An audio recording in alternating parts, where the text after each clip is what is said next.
Em competição a brincar, em que ir depois seguir a série.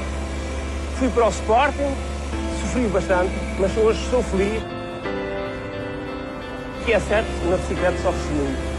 Só vos dizer, é a malta mais nova que consiga o que eu consegui com menos sofrimento. Porque vocês hoje têm uma assistência totalmente diferente do que eu não tinha aqui há uns anos atrás.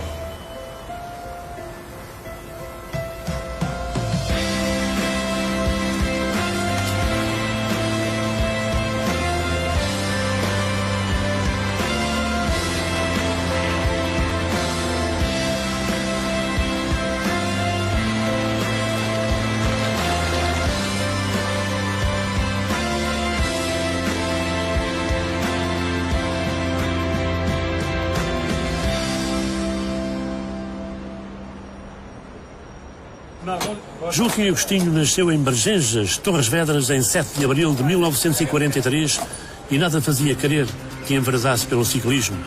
Foi o corredor do Sporting João Roque quem primeiro se apercebeu do seu talento. Tinha Agostinho 24 anos.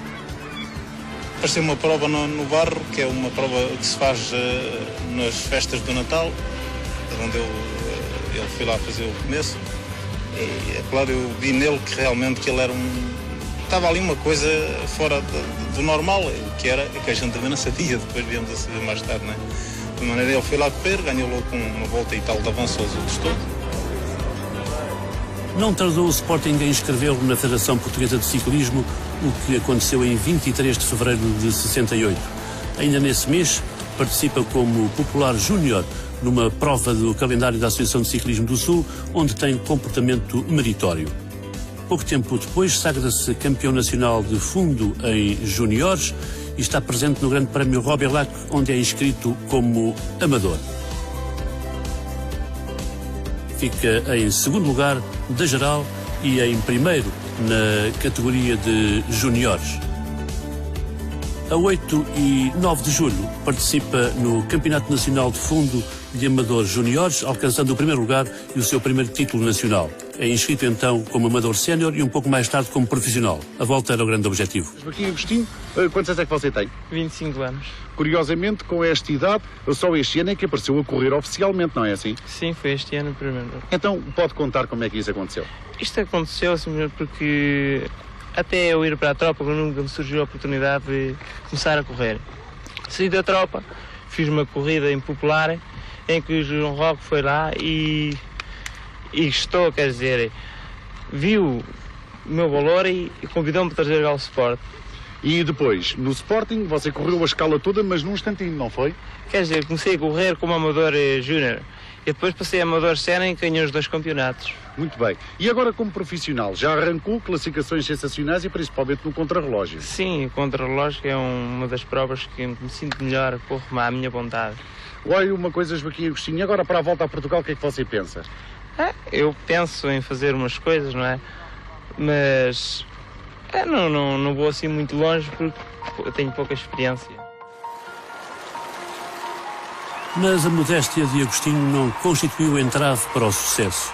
Começou a volta de 68 de forma imparável, como se nunca tivesse feito outra coisa, e logo à 5ª etapa chegou à camisola amarela.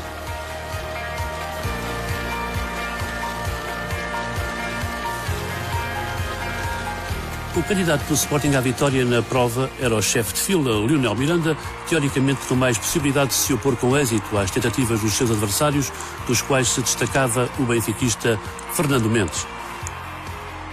A luta entre Sporting e Benfica foi de resto uma constante, com o Futebol Clube do Porto também a intrometer-se na discussão. Mas a formação verde e branca revelou sempre melhor coletivo para superar todas as dificuldades que, etapa a etapa, a volta ia levantando. Sem nunca descolar dos primeiros lugares, Agostinho manteria acesa disputa com o benfiquista Américo Silva, com os portistas Mário Silva e Joaquim Leão e, claro, com o seu parceiro e grande favorito, Lionel Miranda, que a dado momento pareceu ter a volta na mão. De facto, Lionel teria ocasião de patentear os seus enormes recursos, alcançando bons resultados nas primeiras etapas da prova, que mais consolidaram a ideia de que estava ali a grande aposta do Sporting e do técnico Manuel Graça, com vista ao primeiro lugar. Para além do seu bom momento, a experiência de Miranda constituía, afinal, o trunfo que faltava a Agostinho e que explicava a opção do treinador. Mas, apesar do brilharete leonino em Alvalade, faltavam ainda muitos quilómetros para o final da grande corrida. Lionel, nas etapas em linha, não é lógico, evidentemente, que você tenha a recear qualquer companheiro da equipa, mas na quarta-feira, no contrarrelógio, Loleta Vira não receia o Joaquim Agostinho, que já este ano lhe ganhou em 2 contrarrelógios? Bom, quer dizer, eu recear o Joaquim Agostinho não tem nada a recear, visto que é um colega da equipa. Ser um colega da equipa a vencer, acho que para a massa científica, para todos os sportinguistas, acho que é a mesma coisa. Não, mas sob o ponto de vista da vitória individual. Bom, claro que, em primeiro lugar, quero eu ganhar, mas se não podendo ser eu, o colega da equipa. A passagem pelo Alentejo provocou os habituais estragos, embora a boa disposição nunca abandonasse a caravana. Depois, no tal teste da verdade, o contrarrelógio para Tavira, veio ao de cima a categoria de Agostinho, que se impôs ao seu chefe de fila e a muitos outros nomes consagrados. Apesar da excelente corrida que confirmou os predicados de Joaquim Agostinho neste tipo de prova, a verdade é que, feitas as contas, a grande revelação do Sporting não conseguiu evitar a surpresa que deu pelo nome de Américo Silva, o homem do Benfica, que acabou por ganhar esta edição da Volta com apenas 57 segundos de avanço sobre Agostinho. Como compensação, o Sporting sagrou-se vencedor por equipas.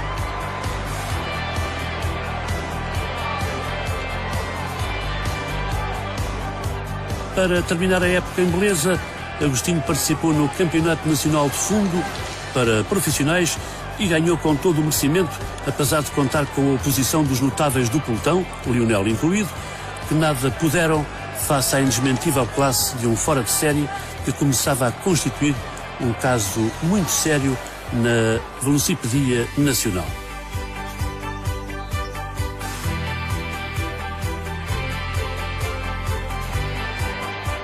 No final, uma vitória folgada de Joaquim Agostinho, que prometia outros e maiores voos.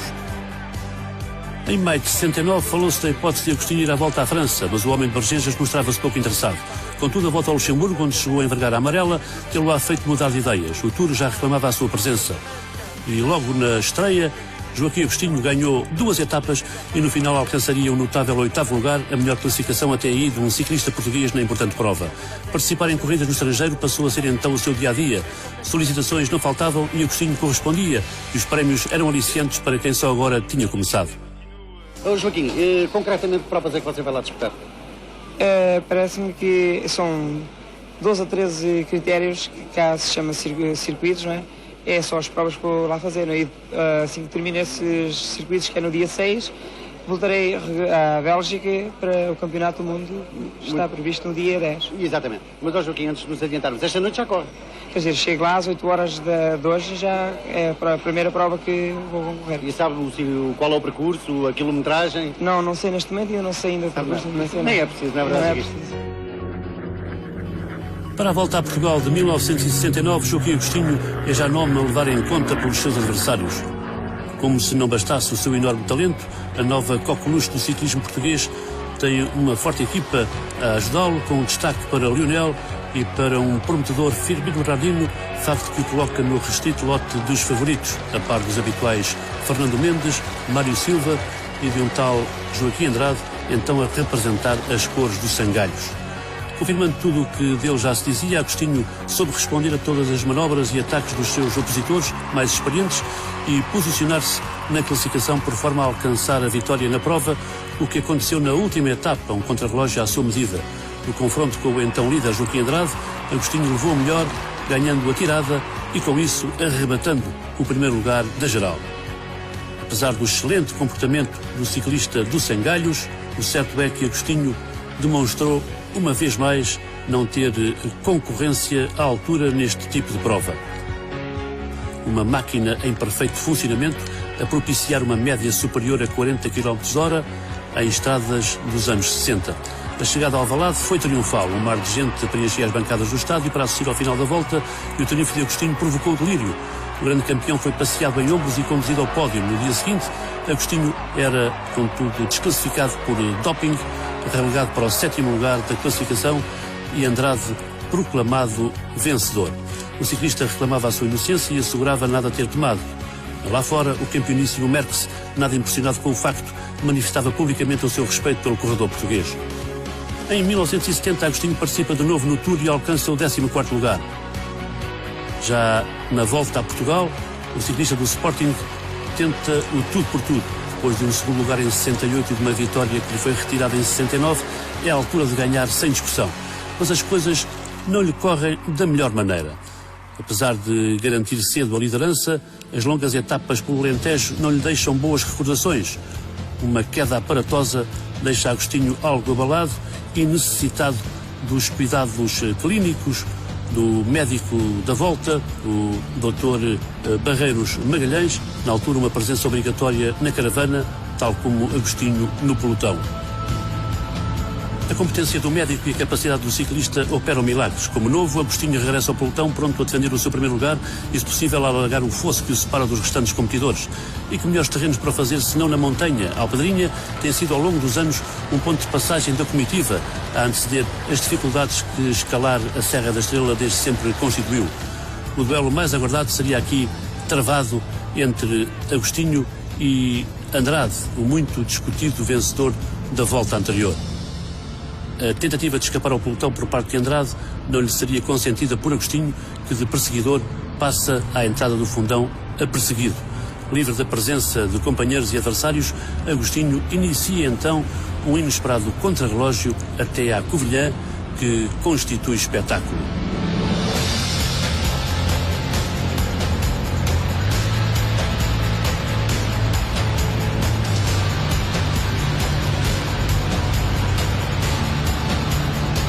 Impondo um ritmo poderoso, Joaquim Agostinho chega à meta com larga vantagem e consolida desta forma a sua posição de líder da volta.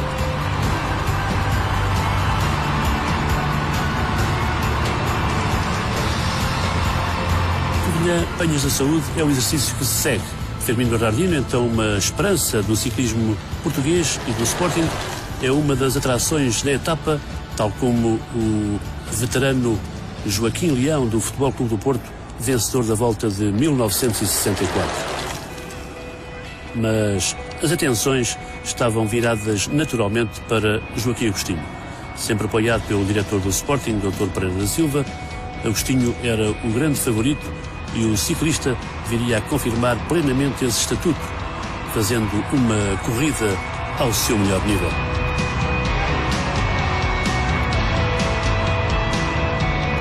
Sempre apoiado pelo numeroso público que se estendeu serra acima, o ciclista do Sporting teria a ocasião de subscrever mais uma jornada de assinalável sucesso rumo ao objetivo principal, a vitória na volta a Portugal.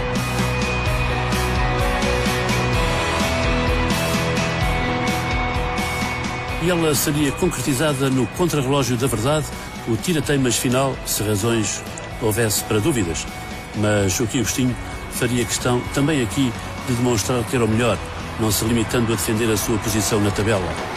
Até Lisboa foi uma cavalgada impressionante para a satisfação de um público entusiasta que não lhe regateou aplausos à sua passagem. A difícil escalada da calçada de Carris serviu para a confirmação da sua capacidade e lá dentro, no estádio, foi a apoteose com a multidão a vibrar pelo grande Agostinho, que terminou a volta com 7 minutos de avanço sobre o segundo classificado. A vitória de Agostinho na volta de 70 marcou o início de um ciclo notável do maior ciclista português de sempre. No Tour de 71, Agostinho alcançou um espetacular 5º lugar, prenúncio final do que viria a ser a temporada a nível interno. Bem auxiliado pela sua equipa, com Firmino em plano de destaque, Joaquim Agostinho apresentou-se como o grande favorito para mais uma volta. Desde muito cedo marcou a diferença, não apenas nas etapas em linha, mas sobretudo através da sua especialidade, o contrarrelógio, prova que lhe permitiu cavar maior distância ainda em relação aos outros concorrentes. Na primeira prova do género, ganhou à vontade. A sua pedalada vigorosa, uma vez mais, não deu hipóteses a ninguém e, no final da etapa, Agostinho colecionava mais um título à sua já exuberante coleção de troféus e o Sporting respirava aliviado. Afinal, e ao contrário do que se temia, a desistência de Lionel Miranda à terceira etapa em nada fragilizara a equipa.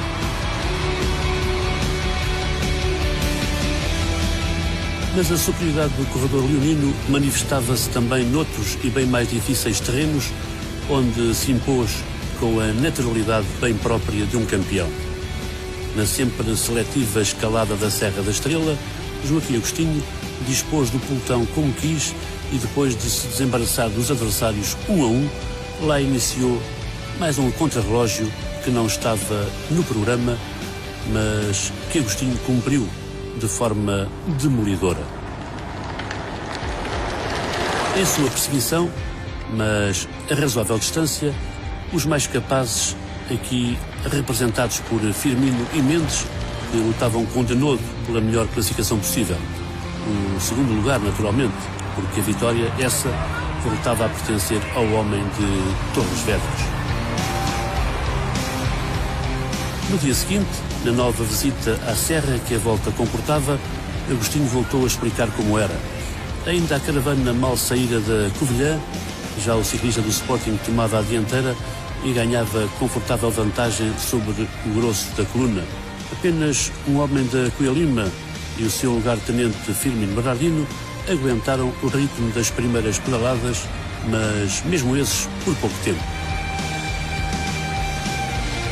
A meio da subida, Agostinho repetia a proeza, rubricando nova exibição a solo perante a satisfação do seu técnico Manuel Graça, que acompanhou toda a corrida até lá ao cimo, numa etapa onde Agostinho e o Sporting voltaram a denunciar uma superioridade incontestável.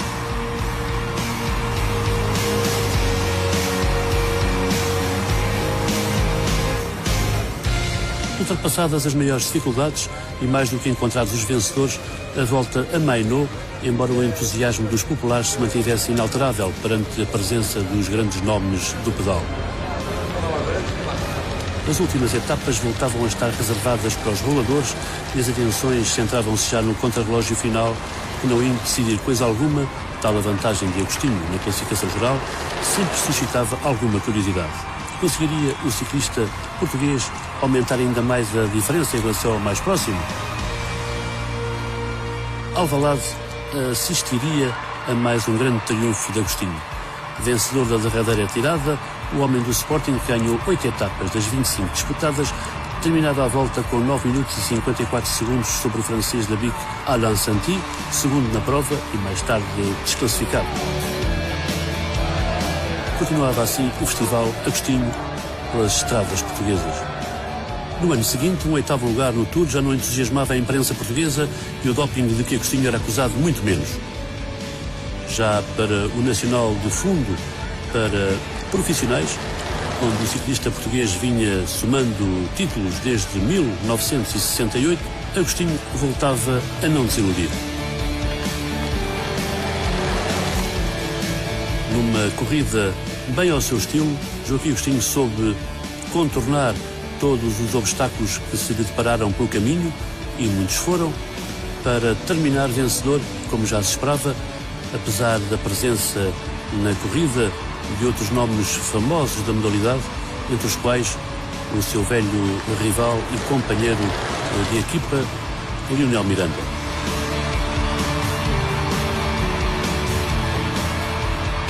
No final, a volta de honra fez-se de automóvel.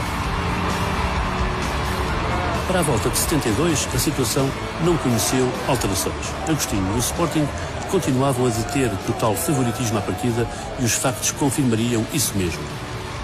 Para além do nível acima da média do trio Agostinho, Miranda e Bernardino, o Sporting soube manter em prova até a final os 10 ciclistas que a iniciaram numa cabal demonstração do forte espírito de equipa.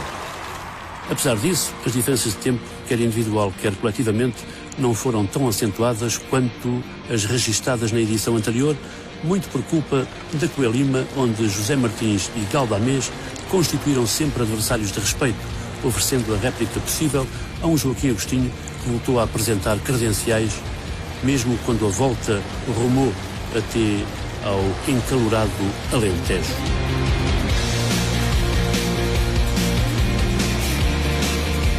E no contrarrelógio que aí se disputou, o homem do Sporting voltou a não dar qualquer hipótese, esmagando a concorrência aqui representada por Venceslau Fernandes, então ao serviço do Benfica, e que apesar de dobrado pelo seu adversário, haveria de se cotar no final como o melhor da sua equipa.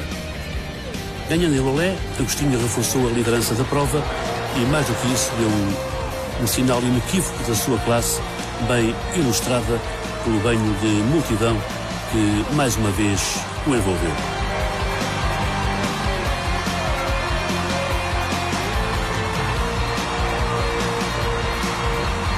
Apesar da evidente boa disposição nas partidas, a despedida de terras alentejanas não deixou a Agostinho grandes recordações. Para além do intenso calor que sempre fustigou a comitiva e que cada qual combateu como pôde, o comandante da prova registrou mais uma queda envolvendo um outro companheiro de equipa, felizmente sem consequências para ambos, que não para a bicicleta de Agostinho, que ficou empenada. A velocidade moderada da caravana permitiu a Agostinho recuperar a sua posição no pelotão, acabando por não se envolver na discussão pela vitória na etapa. Uma passagem com o escolta pelo autódromo nada trouxe de novo à classificação. Em ar de passeio, os ciclistas cumpriram o percurso sem grandes alardes, já que as maiores dificuldades estavam ainda para vir. Apesar de líder, Agostinho era na altura um homem inconformado, mas não havia motivos para inquietações. Na difícil chegada a Abrantes, o seu companheiro Firmino Bernardino assegurava mais uma vitória para o coletivo verde e branco. A subida para as Penhas da Saúde constituiu na altura notícia, porque pela primeira vez houve quem ali fizesse frente ao campeoníssimo Agostinho.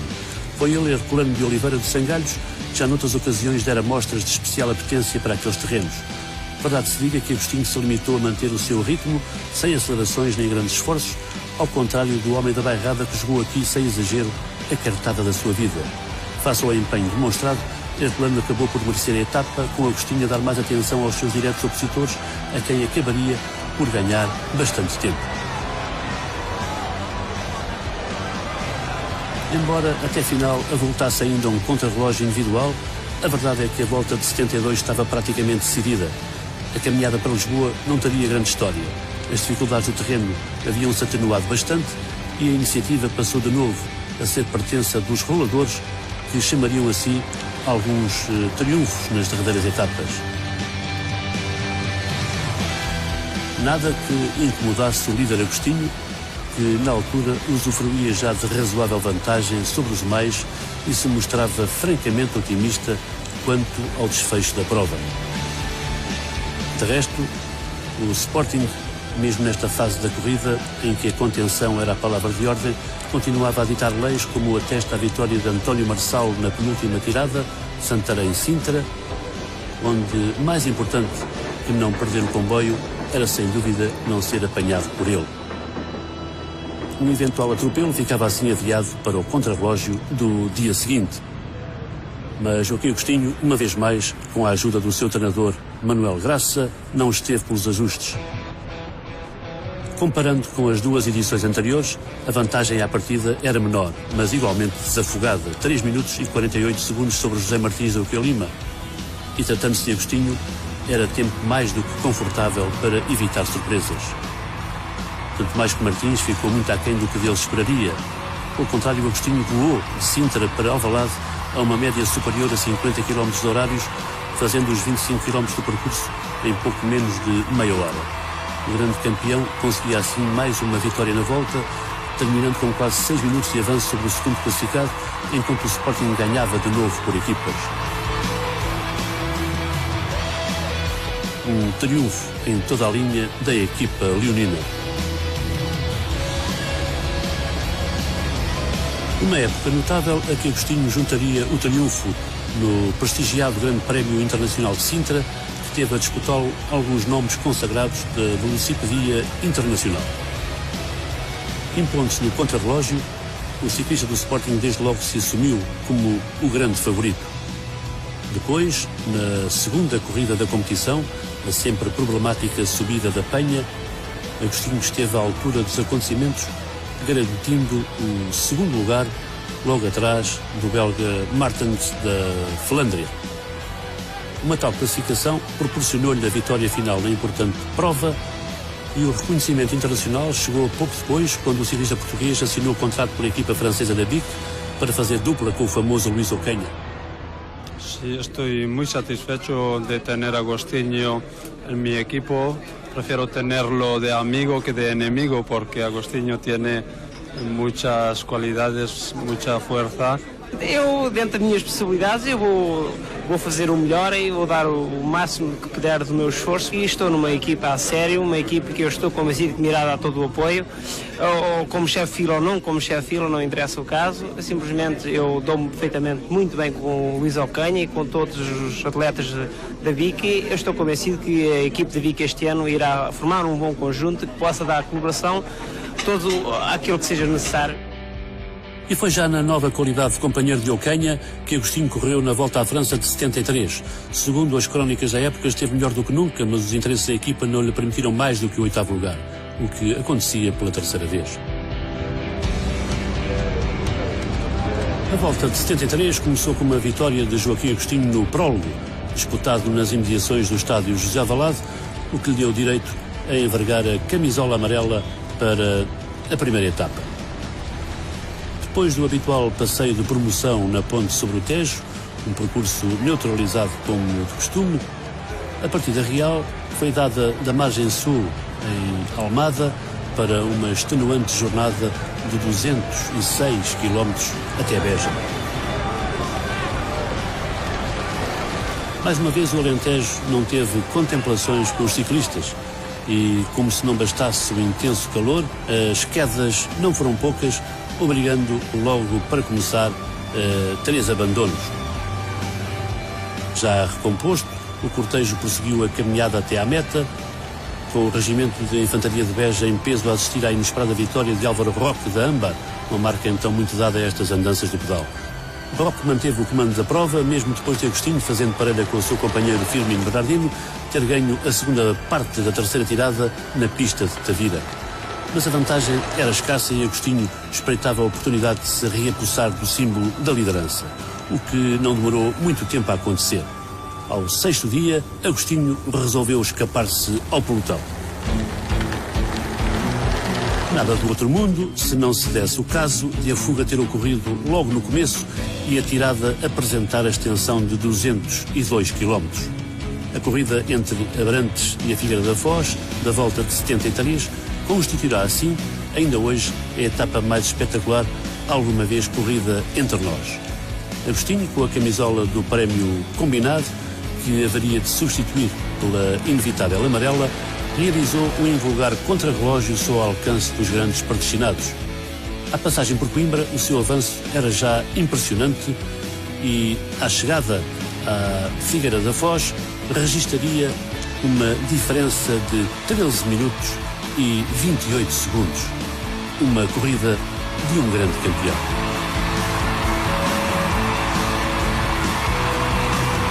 Agostinho, você quando partiu da Brantes e deu logo a sapatada que o isolou, você pensava realmente fazer o que veio a conseguir fazer? Depois surgiu logo à partida da Brantes um homem do Benfica que atacou e havia duas metas volantes e por isso mesmo eu fiz para ganhar e isolei-me, ganhei uns metros. Depois eu, a partir daí, fiz a minha corrida para dar uma satisfação ao meu público e para dizer a todos aqueles que estavam presentes na Volta a Portugal. Pois havia várias críticas a meu respeito, porque o Joaquim Agostinho é fatigante da Volta à França. É certo que estou cansado da Volta à França, mas cá estou para dar uma satisfação ao meu público e toda aquela massa associativa do Sporting que bem merece eu dar nas vistas. Quando o Agostinho saiu, eu vinha na roda dele, mas nunca pensei que ele fosse fazer 200 km sozinho. Olhei para trás, vinha o Mendes e o Andrade e deixei-me ficar para trás com eles também. Já de amarelo vestido, Agostinho passeou a sua classe pelo norte do país, ganhando o contrarrelógio entre Vidago e Pedras Salgadas, num dia de jornada dupla e de grande azia para o Sporting, que perdeu Firmino e viu Miranda atrasar-se irremediavelmente. Para os Leões, a grande forma de Agostinho chegava à vontade para salvar a honra da equipa. Hoje venci esta etapa, foi um caso especial e fiz tudo, desde a partida até ao final, para vencer a etapa, para oferecer à minha mulher, que está presente, fez hoje anos, por isso mesmo esta vitória foi dedicada a ela. E já agora, Agostinho, uma interrupção. Ana Maria sabia que o Agostinho ia correr para tentar vencer, para lhe dedicar essa vitória? Sim, quer dizer, como era um contrarrelógio, esperei que realmente ele conseguisse. Ficou satisfeita, naturalmente. Claro. Aliás, você acompanhou a prova? Acompanhei, sim. Sente-se impressionada, Ana Maria, quando viu o marido correr? Um bocadito. Mas já vai estando habituada, não é verdade? Sim, agora já estou mais habituada. Ok, Agostinho, uma coisa, vamos conversar francamente a respeito, realmente, de um ponto que tem suscitado controvérsias. Há quem diga que o Agostinho não tem competidor à altura à escala nacional. Você sente isso mesmo, não é? Eu devo dizer que competidores têm por todos os atletas que estão em prova, depois dão luta quando eles querem. Amanhã na subida para a torre, depois depende dos concorrentes que estão em prova, pois eles é que irão movimentar a prova e eu tenho que defender, vamos lá. Mais um dia, mais uma viagem e mais uma vitória. Na ligação entre Lamego e a Torre, na distância de 152 km, Agostinho voltou a encontrar-se com Herculano de Oliveira. Mas desta vez o ciclista do Sporting não permitiu validades e, apesar da excelente réplica do homem de Sangalhos, acabou por se impor, ganhando a sua quinta etapa nesta volta de 73. Nesta altura, Joaquim Agostinho tinha já uma vantagem superior a 18 minutos sobre o segundo classificado na geral individual, facto que não impediu que, até a final, Agostinho se visse obrigado a responder a alguns ataques da concorrência, embora a tónica geral fosse de total acalmia e retempero de forças que os quilómetros que faltavam percorrer, se bem que já não tão inclinados, eram ainda bastantes. A animação, essa, voltava a surgir apenas nas chegadas, quando estava em causa a vitória na etapa, e aí os espanhóis da Cave Messias revelavam especial eficácia. Para o último dia, Agostinho encontrou na Lourinhã uma velha glória da terra, António Maria, antigo ciclista do Benfica e do Sangalhos. Depois, a ligação ao Estoril fez-se de forma tranquila, com todos os ciclistas a pouparem-se para o grande teste do contrarrelógio a cumprir da parte da tarde. A volta de 73, refira-se, contou com nada menos de 5 dias com jornada dupla, expediente muito em voga nessa altura. Os quase 2.300 km da prova seriam completados com os 36 que separavam o autódromo do Estoril do estádio José Alvalade. Fernando Mendes, do Benfica, que ganharia a volta do ano seguinte, era então o terceiro classificado a grande distância de Agostinho, quase 20 minutos. Por seu lado, o espanhol Jesus Manzaneco, na segunda posição, também não parecia em condições de incomodar o campeão português, mas estava em causa o prestígio da equipa do país vizinho, segunda classificada na tabela coletiva e com 4 triunfos já averbados em etapas. Mais do que tentar destornar Agostinho, Manzaneco procurava, isso sim, não ser surpreendido por Fernando Mendes, que registava apenas 1 minuto e 10 segundos de atraso em relação ao espanhol. Outro candidato era José Martins da Coelima, embora já a 3 minutos da dupla Manzaneco-Mendes, aparentemente sem qualquer hipótese de entrar na discussão, como de resto veio a acontecer.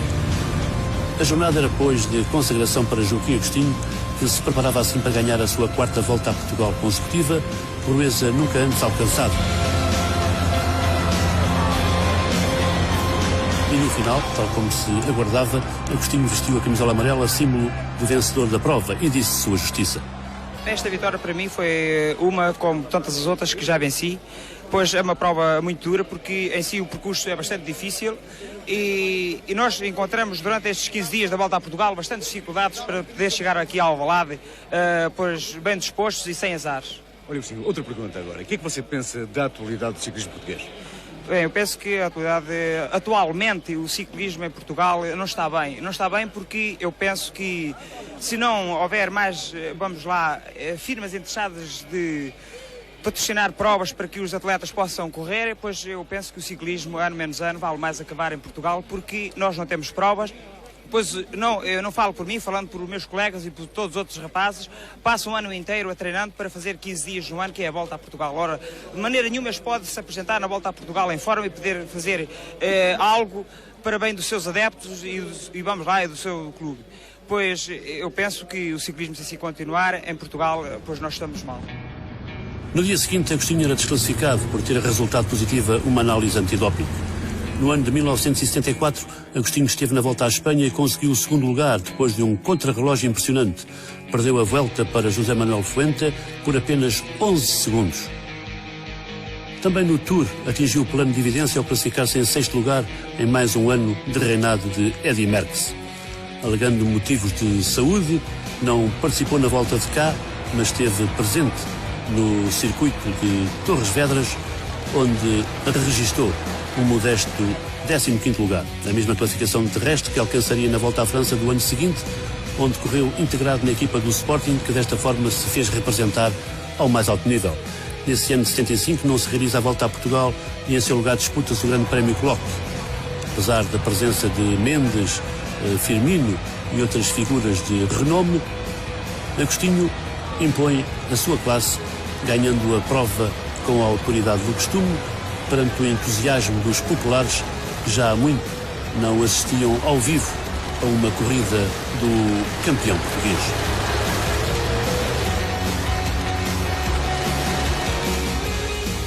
Em 76 é ano negro para Agostinho.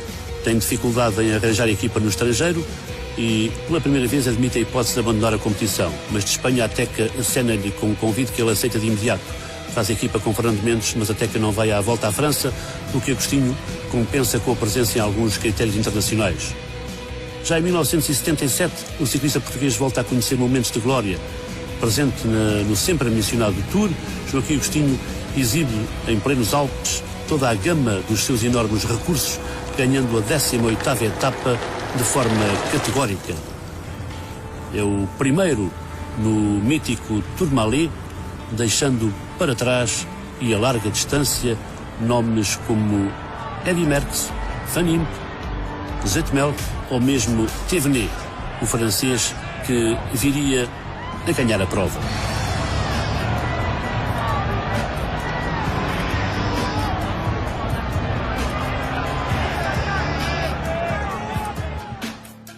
Mas tendo acusado positivo uma análise antidoping, Agostinho é penalizado em 10 minutos, baixando ao 13º lugar, sem deixar de ser o melhor português em prova.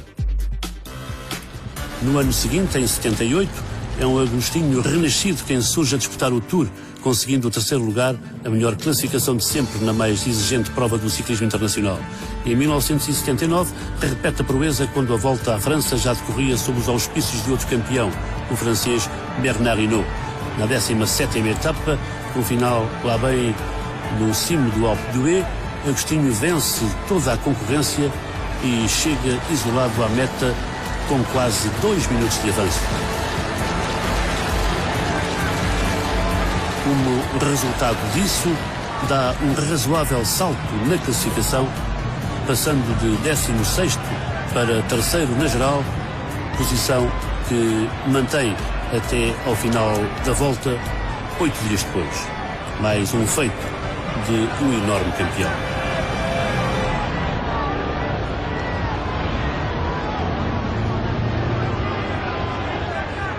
Comecei no ciclismo como uma brincadeira, depois será dizer quem me lançou no ciclismo, meu grande amigo João Roque, e nas dúvidas que comecei em 1968 como, vamos lá, passatempo, e depois gostei e tenho continuado. Há 10 anos que estou no ciclismo, pois estou muito satisfeito de conseguir aquilo que esperava mais tarde. E não é por acaso que este último ano, ou seja, o ano 1979, este 3º lugar na Volta à França, não é por acaso, pois lutei para conseguir uma melhor classificação do que os outros anos anteriores. Tive um pouco mala sorte de princípio da volta, o que mais tarde recuperei muito bem e fiquei muito feliz a chegar a Paris com o meu 3º lugar, 1979. E com 37 anos ainda há condições para ganhar o Tour? Sim, no ciclismo, pois, como se diz, não há idade, mas sim a condição física e a preparação que o atleta possa levar. Pois eu estou convencido que pode ser essa sorte, mas para isso é preciso determinados pontos que muita gente desconhece, não é? Pois não tenho dúvidas que possa ganhar uma volta à França dentro de 1 ano ou 2 se eu continuar em atividade, mas de qualquer forma pois também tenho que ter em conta que tenho que arranjar uma boa equipa para me dar toda a colaboração, o que não tenho conseguido até este momento. De facto, correr em França nunca foi fácil para um português, sobretudo quando o português se chama Agostinho, é o melhor da equipa e tem capacidade para se impor aos demais, todos eles estrangeiros. Os belgas pois, têm boas equipas, mas têm que ter o máximo da confiança do seu chefe de fila. Pois eu sou um estrangeiro lá, como sabe, e o Merckx era belga com a equipe toda belga. O que é certo, para isso é preciso uma grande formação de equipa e, como eu acabei de dizer, ter toda a confiança nesse chefe de fila para dar toda a colaboração. Depois fez-me recordar agora, quando falou que a equipa promete muitas vezes ajudar e depois não ajuda e chega às cabinas cheias da força. Pois comigo aconteceu isso precisamente este ano, quando depois da minha queda de chegada a Saint-Brieuc, a equipa pôs todo ao meu lado e disse: tu conseguires partir amanhã, pois nós estamos todos ao teu lado, a dar toda a colaboração que seja precisa, até se possível empurrar o que é proibido, empurrar os colegas, mas há sempre aquele jogo de equipa dentro do pelotão, não é? E a determinada altura, eu não, se não estou em erro, pois era a etapa de Amiens-Roubaix com a clássica Pavé, e a determinada altura vi-me sozinho. Depois os meus colegas, uns para trás, outros para a frente, não vi ninguém. E cheguei à meta simplesmente só com um colega, porque o apanhei na estrada já furado. É por isso mesmo, como vê, faltou-me toda a colaboração da equipa que me prometeram. Tenho a imigração portuguesa toda a apoiar-me, a pedir-me em todas as terras, mas não esqueço também que há muita imigração espanhola em França. O que é certo é que eles este ano tiveram azar, a equipe CAS. Eu, por meu lado, pois estou muito satisfeito ao estar em França correndo, ou seja, na minha equipa que é belga, mas correndo as próprias francesas, porque sou muito apoiado em França, não só para a imigração portuguesa, como para a população, para os meus grandes admiradores que eu tenho franceses, que sinto tanto o apoio como sentia há 8 anos atrás nas voltas a Portugal. Com os olhos postos na volta à França, Agostinho não descurou a sua preparação para a temporada de 1980. 2 terceiros lugares nos anos anteriores fizeram aumentar as expectativas. O que poderia ele fazer nesta nova edição do Tour? Mas Agostinho, apesar de todo o seu empenho, continuava a não ter ilusões. Bom, um português ou espanhol, não vale a pena aqui focar as outras nações. É sempre difícil triunfar em França. Porquê? Porque o meu caso, depois eu vou sozinho. Aliás, este ano tenho o Marcos Chagas ao meu lado, mas somos só 2. Os espanhóis, quando vão fazer a volta à França, vai uma equipa nacional. E então aí há a colaboração da equipa, enquanto eu sou um imigrante, como o Marcos Chagas, pois nós limitamos-se a corresponder com os colegas, a seguir as instruções do chefe de equipa, que neste caso o chefe de equipa que será o Turou, e tudo isso, pois estou convencido que nunca vai dar muito certo. Pois ele tem outro homem da confiança dele e tem o Rudi Alti, que é o técnico, pois tudo indica que eles irão puxar para o Turou ganhar volta e não um português ou fosse um espanhol que está integrado nessa mesma equipa. Pois se eu com esse apoio que eu já citei, pois estou convencido que tinha ganho ou até mais do que uma volta à França. O desencanto de nunca ter tido o apoio que desejava levara já Agostinho a manifestar a intenção de abandonar o ciclismo. Eu penso ser o último ano e terminar a minha carreira. Você diz isso sempre, Agostinho? Bom, já lá vão 4 ou 5 anos para deixar o ciclismo, mas enfim, no fim da temporada, como as minhas classificações são sempre razoáveis na Volta à França, tenho sempre amigos e algumas equipas interessadas em mim que dizem que é uma pena eu deixar o ciclismo, porque comecei tarde, depois tenho muito ainda para dar e que me dão boas condições, eu tenho aproveitado. E fora das corridas, não se podia dizer que Agostinho ocupasse o tempo de forma original.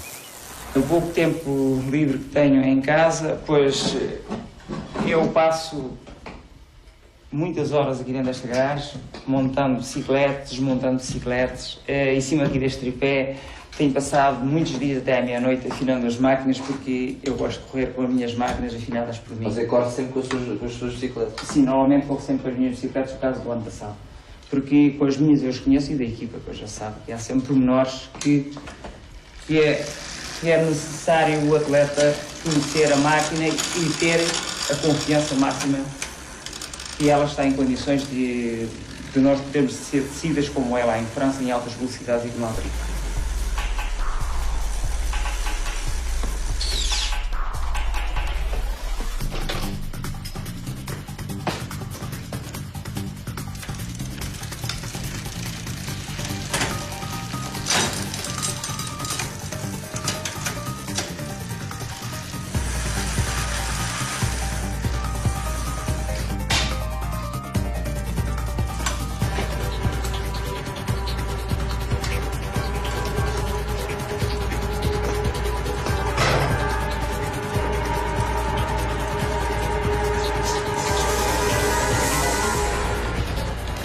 Nesse ano de 1980, na volta à França, o campeão português dá outra vez nas vistas.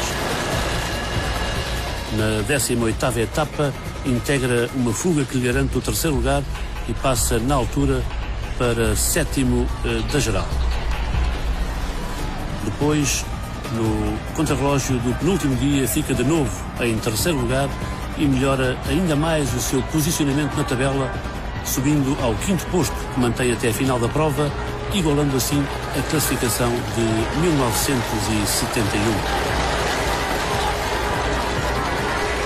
Depois de uma desinteligência com o seu técnico que culmina com a desistência do Tour de 81, facto que acontece pela primeira vez em 12 participações, Agostinho regressa à alta roda na volta à França de 83, onde alcança o 11º lugar.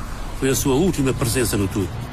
E de repente, Malveira em peso engalanou-se para receber Agostinho na sua habitual festa de ciclismo de fim de verão. Foi em setembro de 83.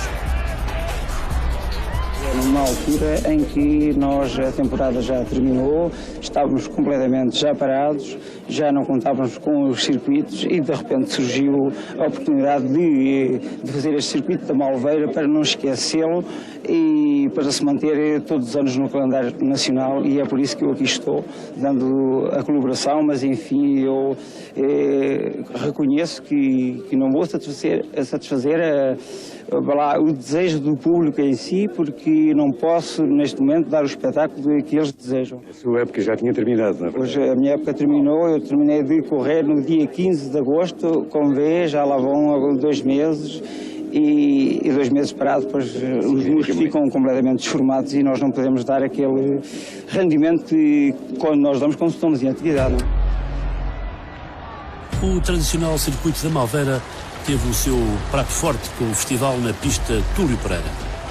A presença à última hora de Agostinho fez a correr ao recinto largas centenas de espectadores que lutaram por completo as bancadas. Ali se disputaram várias provas com especial saliência para a de perseguição por equipas. E nesta, Agostinho, fazendo conjunto com Venceslau, Benjamin Carvalho, António Alves e o francês Boucherie, impôs-se sem dificuldade ao coletivo adversário, onde pontificavam os nomes de Chagas, Andrade e José Martins. O público também ajudou à festa, puxando claramente pelo quinteto de Agostinho e companhia. Independentemente dos resultados, a jornada valeu sobretudo pela presença do campeoníssimo português depois de largo período ausente das provas realizadas entre nós. E quanto ao futuro? Um compromisso com o Sporting de montar uma nova equipa para o ano que vem, mas nós estamos a trabalhar e vamos lá. Eu disse que sim, senhora, se nós conseguirmos passarmos isto a profissionais. Pois eu devo dizer que neste momento não posso dar a garantia se estou ou não no Sport o ano que vem, porque não sei se nós conseguimos ou não o nosso objetivo. Mas se efetivamente voltar a existir ciclismo profissional em Portugal, o Agostinho estará cá e no Sporting? Com certeza, era com muito gosto que eu terminava a minha carreira no país onde comecei, ou seja, o meu país, não é? E é nesse sentido que eu estou a fazer todo o esforço para que, com a colaboração de um grupo de amigos, para lutarmos isto aos profissionais. A coisa está bem encaminhada? Em princípio, não está muito bem encaminhada. É o problema de passar ao profissionalismo outra vez cá em Portugal? Eu não sei, neste momento até não lhe posso acrescentar mais, porque ainda não aprofundei bem qual é a razão que há pessoas que lhe interessam que nós continuemos no madurismo. Porque nós, no ciclismo, pois temos tradições já bastante conhecidas, que temos homens com valor para poder competir lá fora, ao lado dos profissionais. E não sei porquê que há uma má vontade de voltar novamente ao profissionalismo. Eu creio que era bem, para bem do ciclismo nacional, é que houvesse mais colaboração perante os órgãos que estão ligados ao ciclismo. Mas as coisas acabaram por resolver-se a contento, infelizmente, dizemos-lo agora, e em 84 o Sporting, com Agostinho, regressou às estradas portuguesas, participando na Volta ao Algarve, de triste memória. Desde o início, a equipa leonina revelara superioridade incontestável, mas faltava chegar à camisola amarela. Disso se encarregou Agostinho no contrarrelógio que a prova comportava. 30 km com partida das imediações de Lolé e chegada ao mesmo local, que o ciclista do Sporting cumpriu uma média superior a 39 km horários, o que, para as condições do percurso e, sobretudo, do tempo, era bastante razoável.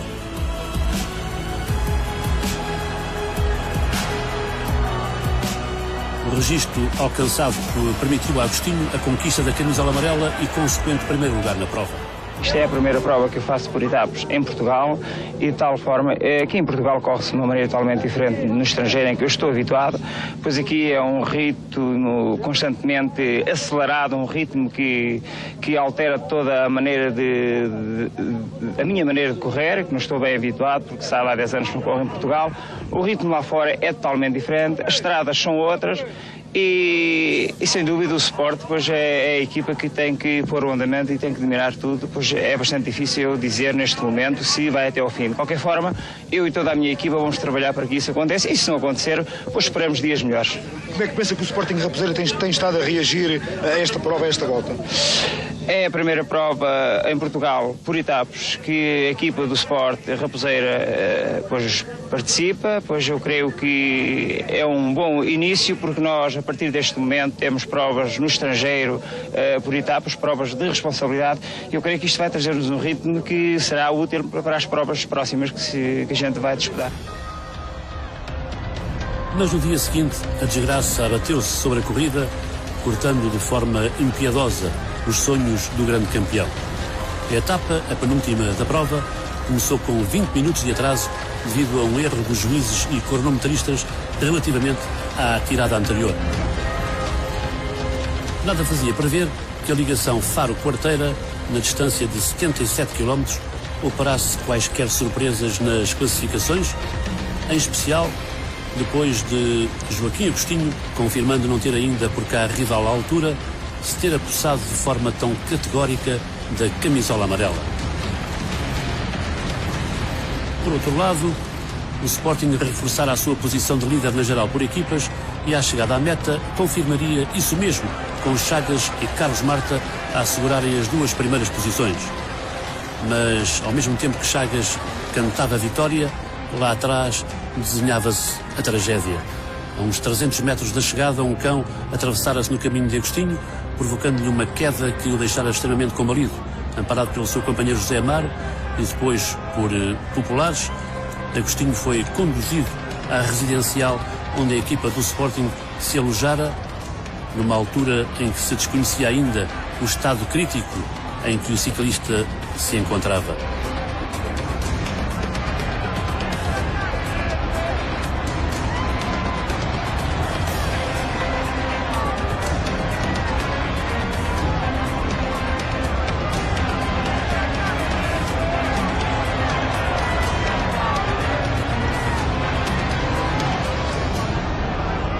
É José Amaro, que assistiu à queda, quem nos relata como tudo aconteceu. 300 metros antes da meta, antes ainda, na curva que antecede a reta final, houve uma queda de vários ciclistas e esta do Agostinho dá a sair a 350 metros, um cão não muito grande, vinha portanto da berma para a direita da praia e atravessou em grande velocidade, e o Agostinho também vinha em grande velocidade já na reta final e bateu portanto ao meio do cão e é projetado no ar e quando caiu já com a cabeça no chão e foi arrastado cerca de 15 metros, mais ou menos, com a parte dos ombros e tudo, o resto. E quando cheguei ao pé dele, fui a primeira pessoa logo a parar junto a ele. Ele estava assim, sei lá, quase como se eu contar a morrer, não é? A minha reação imediata foi passar-lhe água na cabeça, como estava do bidão.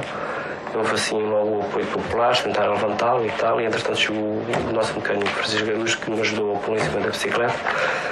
E ele só nos podia ver, empurra-me, mas assim já com uma voz assim, quase, sei lá, não sei explicar. E aí foi com a parede até à meta e eu veio até lá. Depois de eu estar no chão, a minha opinião era ter ido para o hospital. Houve as tais, sei lá, pensou-se que não era nada grave. Foi ajudado a levar-se no nosso carro para a redenção onde nós estávamos, onde o massagista até lhe perguntou à entrada da pensão o que era que tinha na mão, que era até uma chave, e ele não reconheceu, ele estava consciente.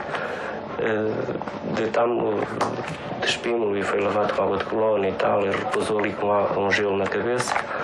Passado uma hora mais ou menos ele levantou-se e foi à casa de banho lavar a cara e tal. Só que depois disse para o colega de quarto, que era o Bandido Ferreira, que estava-se a sentir com tonturas, secura na boca e vómitos, e só houve uma coisa, uma opção foi levar-me mesmo de facto ao hospital. Eu não leio, claro, não havia nada de nada, e fomos então para Faro. Mas todas as tentativas para o salvar revelaram-se infrutíferas. A 10 de maio de 84, Agostinho, o melhor ciclista português de sempre, desaparecia do nosso convívio e o seu funeral constituiu uma impressionante manifestação de pesar. O povo anónimo, que nunca lhe regateara aplausos, soube também estar presente na despedida.